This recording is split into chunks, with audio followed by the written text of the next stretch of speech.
Basically ऐसा हुआ कि मेरे कजन्स घर पे कुछ आए हुए थे, तो हमारा एक बाइकिंग का टूर था। मैं बड़ा शदीद फूड पॉइजनिंग होगी मुझे, मैं बीमार हो गया। मैंने एक्सक्यूज़ किया कि यार मैं नहीं जा पाऊंगा। तो वो मुझसे थोड़ा सा नाराज़ हुए कि हम ऑल द वे साउथ से आए हैं, ठीक है, वो उस मुल्तान और उस एरिया से आए थे। तो बाइक्स पे, और बड़ा हमारा ट्रिप प्लान था। तो वो थोड़े से ना मुझसे नाराज से थे कि यार हम क्यों नहीं इकट्ठे जा रहे ना, और सारा खैर मैं घर पे रहा, मैंने मेडिकेशन ली और सब कुछ। व्हेन दे केम बैक, तो वो ना मुझसे भी थे थोड़ा सा ना, ये मतलब खींचे खींचे रहे थे। तो although I was not feeling well that day, लेकिन मैंने कहा यार कज़न नाराज है तो इसको इसी खुशी के लिए ना चलो निकलते हैं बाइक पे ना, तो गपशप लग जाएगी, अच्छी बॉन्डिंग हो जाएगी, जरा वो सब हो जाएगा। तो मैंने कहा आए चलते हैं। तो उस दिन फिर हम एक दिन निकले, although I was not feeling well, I was not 100%, मैं जरा ना, मुझे मेरे सेंसेस नॉर्मल नहीं थे, मैं एंटीबायोटिक्स पे था और सब कुछ पे था। तो वो जब हम निकले उस दिन, तो फिर लॉन्ग स्टोरी शॉर्ट, मेरे पास वो बुलेवार्ड चॉपर था 660, 660 सीसी। हाँ हाँ हाँ, सही जो चॉपर स्टाइल होता है, सही। जो कि इतना डेंजरस नहीं है जितना सुपर बाइक्स होते हैं, because chopper are more design towards cruising, ठीक है, उन पे क्रूज करना ज्यादा मजा आता है। जो दूसरे रेसिंग बाइक्स हैं उनमें आपको भगाना और वो स्पीड ज्यादा मजा करती है, लेकिन हम उसमें भी वही मजे लिया करते थे, बिकॉज 660 था, बड़ा थ्रॉटल था, पंप था, वो सब। मैं और मेरे कज़न निकले, और शुक्र है हमने वो एल्बो पैड्स जो हमारे पास था ना, गियर, वो हमने पहना, क्योंकि हमारा एक रूल था कि dress for the slide not the ride, ठीक है, राइड के ड्रेस चाहिए ना, स्लाइड के लिए हमेशा रेडी होना चाहिए। तो हमने वो पहना, लेकिन अनफॉर्चुनेटली क्योंकि मेरे पास चॉपर बाइक था, तो मेरे पास जो हेलमेट था वो ओपन फेस हेलमेट था। यूजुअली बाइक क्लोज फेस होता है, चॉपर्स का ओपन फेस होता है, ये एक ट्रेंड है ये पूरी दुनिया में, ठीक है। तो सेफ्टी उसमें थोड़ी सी ना कॉम्प्रोमाइज होती है, बिकॉज आपका मुंह बिल्कुल स्टाइल होता है और ओपन होता है आपका जो फेस है। हम निकले, इस्लामाबाद में थे, भी दूर नहीं थे। तो स्पीड ब्रेकर हमने क्रॉस किया, तो हमारी थोड़ी सी ना रेस लग गई, हम थोड़ा भगाने शुरू हो गए बाइक्स को। रेस तो नहीं थी, बस बस पंप करते कि यार ये जो पैच है ना, इस पे जरा मरते हैं और भगाते हैं, ठीक है। तेज जा रहे थे, तो सुभान अल्लाह हुआ ये कि अचानक से लेफ्ट से एक बाइक निकला। तो हमें कंफर्म था कि हम चूंकि तेज आ रहे हैं और उससे निकल के हमें देखा भी है, तो ये रोड पे नहीं आएगा। बट माशाल्लाह वो अल्लाह का मुजाहिद है, ठीक है, वो बिल्कुल सामने आ गया। जैसे मैं देखा, रुका, फिर दोबारा सामने आ गया। तो that was a shock for me कि यही सामने किधर आ गया। वो सीधा आ रहा था, मैंने और राइट पे किया कि मैं इसको पहले क्रॉस कर जाऊंगा, ये बाद में आएगा। अल्टीमेटली वो सामने आता गया, मैं और राइट पे जाता क्या, अल्लाह का करना था, जोर से हमारा इम्पैक्ट हुआ। अच्छा, उस बाइक वाले के साथ, उस बाइक वाले के साथ, वो नॉर्मल 70 पे था। वो आई थिंक 70 था, 125 था, मुझे भी याद नहीं है। पता नहीं अल्लाह ताला ने कोई फरिश्ता भेजा था मुझे चेंज करने के लिए, या कौन था, आज तक मेरी उससे मुलाकात नहीं हुई। तो बाद में बता, अक्सर लोग सवाल पूछते हैं कि तो अभी उसका क्या बना, मैं कहता तुम्हें मेरी फिक्र नहीं है मेरा क्या।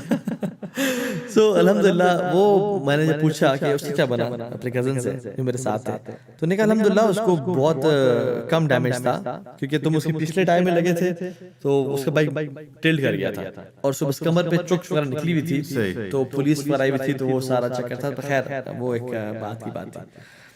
तो वो जो मैं एक्सीडेंट से पहले ना यूजुअली ब्रेक अप्लाई करते हैं, क्योंकि आपको पता है सामने में मिल जाऊंगा, लेकिन हमने ब्रेक अप्लाई क्यों नहीं किया, क्योंकि मैं चाहता मैं पहले निकल जाऊं, मैं और थ्रॉटल दे रहा था, और वो चाहता मैं पहले निकल जाए। सो इम्पैक्ट बड़ा स्ट्रांग था। लेकिन थ्रू आउट ब्रेक्स आई नहीं डायरेक्ट, बिल्कुल with in 1 second before the impact, तब कोई ब्रेक अप्लाई की थी प्रॉब्लम, वो भी इसमें बाइक रुका नहीं था ऐसे, बिल्कुल स्टार्ट ही हुआ होगा। बिल्कुल। सो वो जब मैं खड़ा हुआ ना, तो मेरी हालत बहुत ही खराब थी। मुझे इम्पैक्ट याद नहीं है, क्योंकि अल्लाह ताला ना वो मेमोरी आपके ब्रेन से निकाल देते हैं।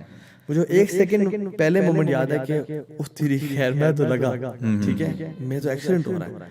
और जब मैं खड़ा हुआ, तो यकीन जाने I could feel my tongue right here, मेरी ज़बान कटी हुई थी, और मेरा दांत टूटा हुआ था, मेरे मुंह पे बड़े डीप कट्स थे। मेरा यहाँ भी अभी भी इसका निशान है, ये यहाँ से लेके यहाँ तक, ये एक बड़ा डीप कट था यहाँ पे, जिसमें वेन्स और सब निकल रहा था। अभी भी मुझे थोड़ी सी ना यहाँ पे सेंस ऑफ टच मेरी थोड़ी सी कम है, क्योंकि अंदर ना लेयर्स ऑफ स्टिचेस लगे। तो अजीब था, खून ही खून और मिट्टी और सब कुछ। तो वो जो टाइम था ना, वो बड़ा, मैं खड़े होकर देख रहा था, ये क्या हो गया तेरे साथ, अभी तो तू फिट था, अभी तुम टूर पे जाते, अभी तुम्हें अपनी ज़बान और दांत और मुंह से खून निकलता फील हो रहा है, और मुंह से एक तरह से खून बह रहा है। तो कजन भागे गया कि मैं लेके आता, मैं भी उसको फॉलो कर रहा था, लेकिन आप चल पा रहे थे? मैं चल पा रहा था, मैं अब स्टैंडिंग, मुझे कोई हेड इंजरी नहीं थी अल्हम्दुलिल्लाह। इवन जब मैं शिफा गया ना तो उन्होंने मुझे आपका एमआर नंबर क्या है, तो मुझे वो एमआर नंबर भी याद था। सही, ठीक है, यानी आई वाज मेरा ज़हन बिल्कुल ठीक था, सेंसेस में था मैं, इसलिए तो वो सब सोचें मुझे इम्पैक्ट कर रही थी। अगर मैं बेहोश होता तो शायद वो चीज़ गायब हो जाती। अच्छा एक चीज पूछना चाहूंगा कि पेन हो रही थी? अक्सर लोग कहते हैं कि मतलब कि जब इसका एक्सीडेंट हो तो पेन नहीं होती, पता ही नहीं लगता कि हो क्या रहा है। नहीं, पेन नहीं हो रही थी। पेन नहीं हो रही थी? मतलब कि जुबान कटी हुई है, बाजू खुला हुआ है, नो पेन? आपको बॉडी इतनी गर्म होती है ना, और इतना so much is going through your head, और इतना बड़ा इम्पैक्ट होता है कि उस टाइम पेन नहीं हो रही होती। फिर उस टाइम पेन नहीं होती? उस टाइम पेन नहीं होती, बस आपको पता है इम्पैक्ट हुआ है, आप लगे हो जोर से। अगर हड्डी टूटी तो फिर बड़ी पेन होती है, लेकिन इस कट्स का फिर आपको ना वो गर्म इतना होता है, अल्टीमेटली आफ्टर 5-10 मिनट्स आपको पेन होना शुरू होती है।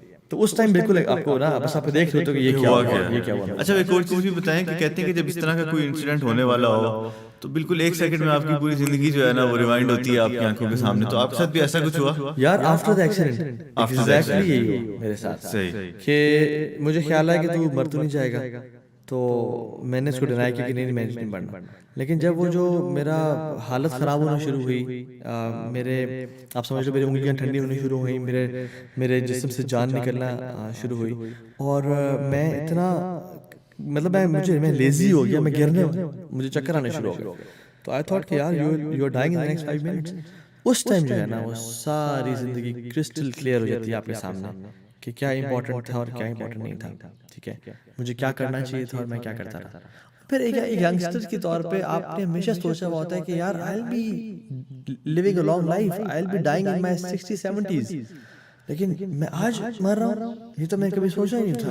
ये क्या हो गया मेरे साथ?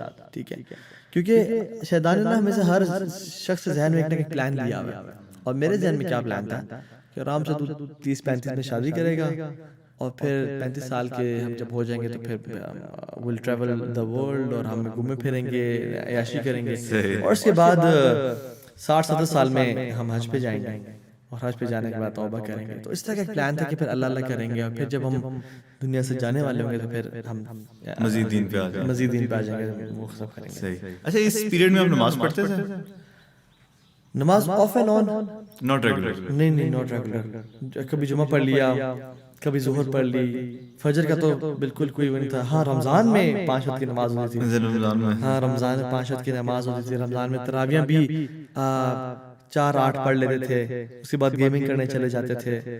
और रमजान में यानी ऐसे नहीं था कि रमजान में बढ़कर बिल्कुल अल्लाह के वली बन जाते थे, बस ये था कि नमाजें, तरावियां, इबादत सारी करते थे, और सिर्फ गुनाह चल रहे होते थे। यानी जो खवातीन की गैदरिंग थी और वो घूमना फिरना था। यानी मुझे ये याद है कि मैं मजे से निकल के गाड़ी में बैठ के हमारी ये जो फ्रेंड्स का जो अफ्तार पार्टी होती थी उधर जाते थे सारी करने के लिए। तो ये हमारा दीन अनफॉर्चुनेटली इस तक हमने बना लिया इसको। सही। अच्छा